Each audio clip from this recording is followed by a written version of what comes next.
So mga idol, sa naging laban nga po ng Los Angeles Lakers kontra ho dito sa kupunan ng Portland Trail Blazers, panalong Lakers sa final score na 110-102.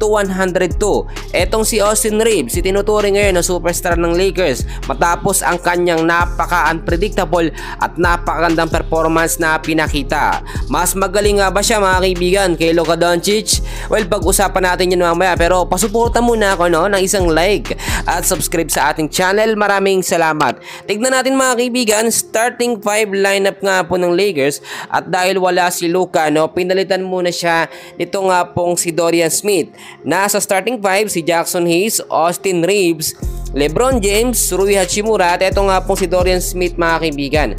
Nakita natin nung first half ang ganda ng sequence or strategy na ginawa nga po ng Lakers, dahil syempre panibagong setup of lineup yan at nakakabuelo ngayon ng Lakers mga kaibigan. Nakakapagtaka ang ganda ng pinakita ng mga player ng Lakers. Nakita natin shutdown natin take down natin mga kaibigan.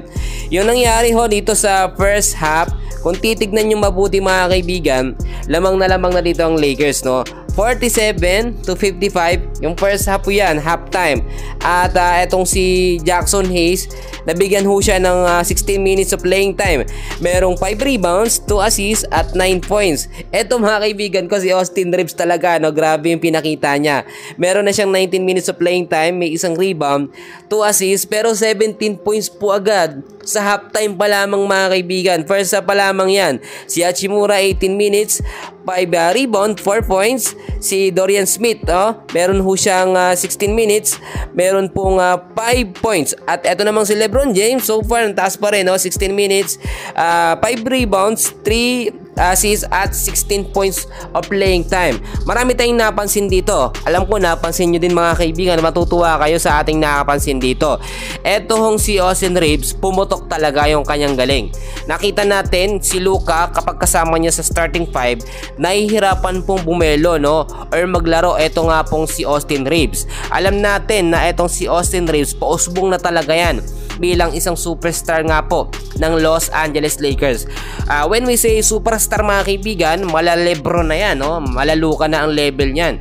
Yan ho ang sinasabi natin. Well mga kaibigan, maraming beses na rin namang nangyayari na minsan hindi nakakapaglaro etong si LeBron James, at si Austin Reeves talaga ang gumagawa ng mataas na puntos sa Los Angeles Lakers. Simula kasi na magkaroon ng trade or malipat ma-trade dito sa Lakers, ito nga po si Luka Doncic, nakita natin medyo nabawasan o hindi naging ganun ka-effective ang sistema o laruan nga po nito nga po si Austin Reeves. Nung last game nakita natin kontra nga po sa Hornets, na-out pa si Austin Reeves, which is hindi naman nangyayari usually sa kanya yon. First time yun mga kaibigan, at masama sa loob nyo yun mga kaibigan. Mababa rin ang puntos na naitatala ni Austin Reeves kapag nandyan si Luka. Ngayon tignan nyo mabuti bilang pagrespeto ni Austin Reeves dito nga po kay Luka Doncic mga kaibigan, hindi ito masyadong gumagawa ng mga puntos. Madalas pag napupunta sa kanya ang bola, ipinapasa niya rin kay Luka. It means binibigyan ng priority yung mas magaling na player o superstar na nanggaling nga po sa ibang team. Si Luka ang tinutukoy para sa kanyang mapunta yung highlights.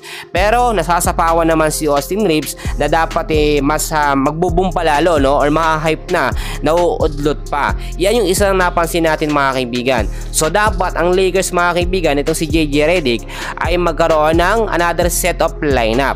Mas maganda hindi pagsabayin si Austin Reeves at eto nga pong si Luka Doncic para hindi sila nag-aagawan or nagpapakiramdaman mga kaibigan sa bola or sa loob nga po ng court.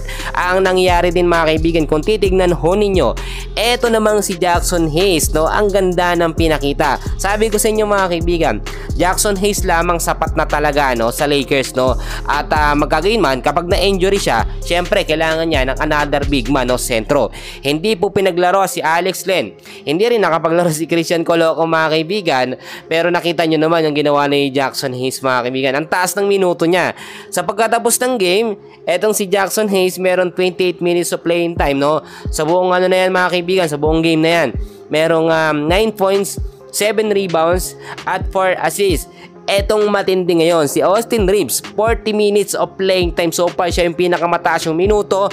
Meron ho siya, nakapagtala siya ng 32 points. Pero syempre, LeBron James yan, meron 36 minutes of playing time, meron namang 40 points. Well, ang sinasabi ko mga kaibigan sa inyo, sa tanong nga po na kung mas magaling ba si Austin Reeves dito nga po kay Luka Doncic, no? Well, nakita nyo naman, kayo mismo makakasagot. Pero kung akong tatanungin nyo mga kaibigan, magdedepende tayo sa skills at performance, mas magaling pa rin naman talaga etong si Luka. May iniinda po kasing injury, no? Or sakit nga po sa pangatawan nito si Luka, hindi pa siya ganon nakakapagbigay ng 100%, no, na laro niya dito nga po sa Lakers. Hindi naman agad-agad pagdating niya sa Lakers, no, talagang gamay na gamay niya na. Mahalaga ho yung chemistry na aking sinasabi na dapat nga po laging meron sa Lakers. Yan ang susunod natin na update mga kaibigan. So for ito muna, i-update ko kayo sa mga susunod natin na kaganapan sa Lakers. Pasuporta naman ng ating channel mga kaibigan, mga kababayan. Maraming salamat po.